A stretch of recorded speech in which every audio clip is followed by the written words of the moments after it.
Magandang araw, Bagong Pilipinas. Narito ang Police News Express sa oras na ito. Nagsagawa ng Disaster Rescue and Evacuation Operation ang mga tauhan ng Northern Samar PNP para sa mga naapektuhan ng Bagyong Christine sa kanilang lugar. Ibabalita yan ni Patrolwoman Cristel Palafox. Hindi alintana ng mga kapulisan ng Northern Samar ang matinding pag-ulan at malakas na hangin na dulot ng Bagyong Christine upang isagawa ang disaster rescue and evacuation ng mga residenteng apektado ng bagyo sa lalawigan ng Northern Samar. Ang naturang rescue operation ay pinangunahan ni na Police Captain Solomon A. Agaiso, Officer in Charge ng 803rd Maneuver Company, RMFB 8 at Police Staff Sergeant Lester G. Gerhem, Auxiliary Assistant Team Leader ng RPSB Kabarian. Bago dumating ang Bagyong Christine, nagsagawa po kami ng paghahanda upang masigurang kaligtasan ng komunidad.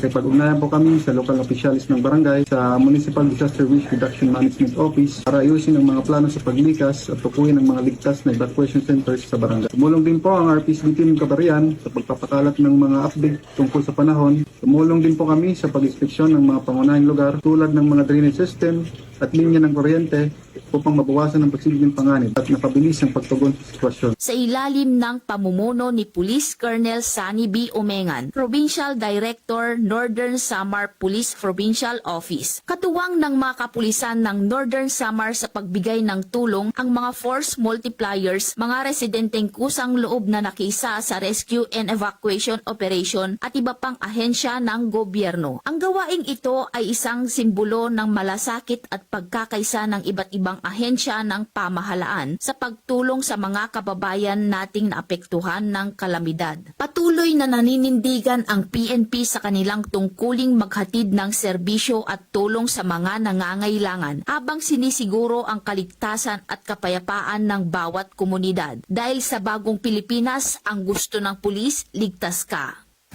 Mula dito sa Eastern Visayas, ako ang inyong PNN correspondent, Patrolwoman Palafox, alagad ng batas, tagataguyod ng Balitang Pulis. Maraming salamat, Patrolwoman Palafox.